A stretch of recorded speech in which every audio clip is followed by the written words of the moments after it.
You could pick 4 or more days and not notice much change. However, if 3 days was preferred for some reason, then it wouldn't be the days they claim, 22nd, 23rd, and 24th. Since the solstice is on the 22nd at 6 a.m., then it would be the 21st, 22nd, and 23rd as the most southern 3 days. This is a good opportunity to try to explain what's going on here, because if you understand the concept I'm about to say, then a lot of this is going to all of a sudden make sense to you. First, you have to understand that sun worship has been around for a long time. But usually, it's not exactly them worshiping the sun, but something that the sun represents. Now, you have to understand that those people took over Christianity 400 years after trying to completely destroy it. Rome, all of a sudden, had a change of heart, and then became Christianity, or rather, this monster that said that they were Christianity. And they chose a date for the birthday of Jesus. And the date that they chose was chosen because of its connection to the sun. They did other things too. This is also when you start to find depictions of Jesus with halos and other obvious references to the zodiac and sun worship. You have to understand that this stuff doesn't prove that Jesus was a sun god.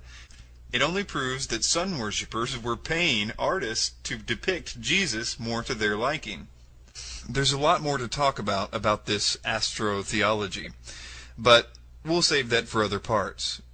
But I do want to say this. There's not a clear definition.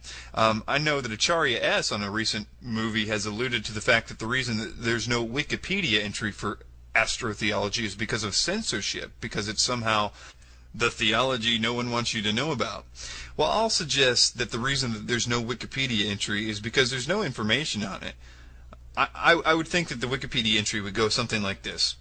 Astrotheology is a term that Jordan Maxwell came up with out of absolutely nowhere, and Michael Tsarian started selling books and DVDs and $75 I Love Astrotheology t-shirts. I'll leave you with this. The main cheerleaders for astrotheology always tell us to do our homework. Yet, they're telling us lies that could only work if we're completely ignorant to the facts. So I just wanted to point out that this can all be stopped by us becoming more informed. Stop being walked all over by the mystery schools and told what to think and told who to hate. It's not up to them to tell you who to hate. They're using 2-bit, half-assed lies to do so. Stand up and say you're not going to take this anymore. In the age section of the film, they claim that it is the astrological age that is referenced throughout the New Testament. They also mention Taurus as the age of the bull. They cite the Old Testament story about the ancient Israelites making a golden calf in Exodus 32 to support this assertion, that the Israelites were somehow associated with the age of Taurus. He says, quote, "The golden bull was really Taurus the bull, and Moses represents the new age of Aries, the ram. Jesus ushered in the age of Pisces, or the age of 2 fish, unquote. Then Aquarius with Luke 22 verse 10. They spend 5 long minutes on this, going through the Bible verses and giving their theory and inducting people into the New Age movement, explaining how supposedly Aquarius is in the Bible as being an age and the Jesus fish supposedly representing Pisces. Zeitgeist is fast to explain that, quote, "and ancient societies were very aware of this," unquote.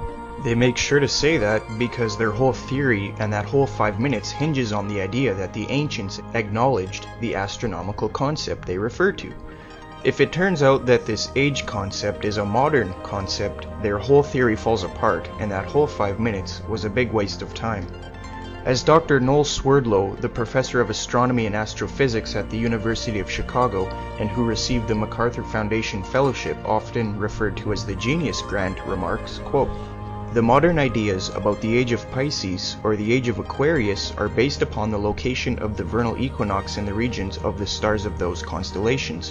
But the regions, the borders between, those constellations are a completely modern convention of the International Astronomical Union for the purpose of mapping and never had any astrological significance. I hope this is helpful, although in truth what this woman is claiming is so wacky that it is hardly worth answering. So when this woman says that the Christian fish was a symbol of the coming age of Pisces, she is saying something that no one would have thought of in antiquity. To name another anachronism that appears to underline her interpretation, the borders of constellations between, say, Aries, Pisces, and Aquarius are modern conventions of the International Astronomical Union, and there is nothing ancient about them.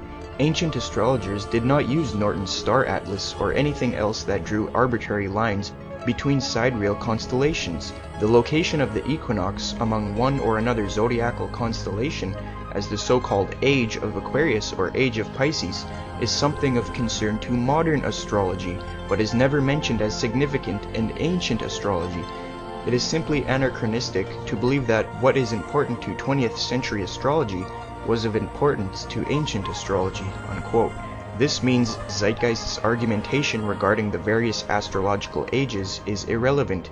In other words, the ancient Christ conspirators could not have recognized the 12 celestial sections in order to incorporate them into a Christian myth and announce the ushering in of the Age of Pisces, because the division into the celestial sections did not occur until a meeting of the International Astronomical Union in the 20th century. In regard to the Jesus fish, former professional astrologer for 8 years, Marcia Montenegro states, quote, "The fish was an early symbol of Christ because the Greek word based on the initials of Jesus Christ, Son of God, Savior, spelled fish." And last, Zeitgeist claims that Jesus' birth date is at the start of this age. However, again, the New Testament writers do not indicate the date of Jesus' birth. They next mention the supposed plagiarized story of Moses. They say, quote, "This baby in a basket story was lifted directly from the myth of Sargon of Akkad of around 2250 BC, unquote. Well, there are similarities, but dating is the major factor. Is it true that the Sargon story was dated from 2250 BC? Again, dating is the serious issue. The Moses story dates to 1400 BC. A few critics would say it's earlier. But on the other hand, the Sargon story lacks any obvious grammatical, lexicographical, or philological features that would allow precise dating. The initial date range is anywhere between 2039 to 627 BC, not 2250 BC as Zeitgeist claims. In favor of a late date, for example, are Neo-Assyrian orthographic forms. So in other words, the story of Sargon has a huge chance of being dated after 1400 BC, after the Moses story. Brian Lewis, author of the Sargon Legend 1978, offers a suggestion that the story was written in the reign of Sargon II, a much later king, to legitimate his own rule. There are many similarities to the reign of Sargon II, which is dated later than Moses at around 721 to 705 BC. In any case, many conclude that there is no satisfactory reason to propose borrowing or fictionalization in either direction. The adoption of foundlings was a known and common practice in antiquity. Zeitgeist is being very disingenuous when they speak objectively concerning this. There is no precise date set to the Sargon story, and many even believe it's after Moses. Zeitgeist then goes to the numerous supposed lawgivers which they say Moses was based off of.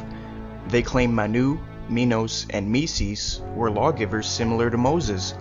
These claims can be found on page 169 of Acharya S.'s The Christ Conspiracy, yet Acharya S. does not cite any primary sources, as usual. Her source is Deceptions and Myths of the Bible, 1991 by Lloyd Graham. But even the skeptic scholar Michael Lido concedes that this is not a credible source. Lido states, quote, "Graham's Deceptions and Myths of the Bible, I will concede, is a terrible source. Once I discovered how bad the source was, I had to edit the book prior to publishing," unquote. Regarding Meses, he states, quote, "I will not argue the Meses story," unquote. Since there are no primary texts offered to support this thesis, they have not made a case worth serious consideration. Manu is 1000 BC anyway. That's after Moses. Then they go on to the Ten Commandments and say they are taken outright from spell 125 of the Egyptian Book of the Dead. Then they list the similarities. Moses and the Ten Commandments dates approximately 1400 BC to not before 850 BC. Now, as far as spell 125, there are numerous authors and redactors over time. First written account is somewhere between 1550 to 950 BC. It is tenable that the Ten Commandments predate spell 125 or rival spell 125 in chronological history. The book has been altered hundreds if not thousands of times by various Egyptian clerics and royalty. This further exacerbates an effort to date the spell. However, Perhaps it is more important to understand the differences between the two writings. The Ten Commandments represent a concise, positive imperative from God to man, and the life he should lead.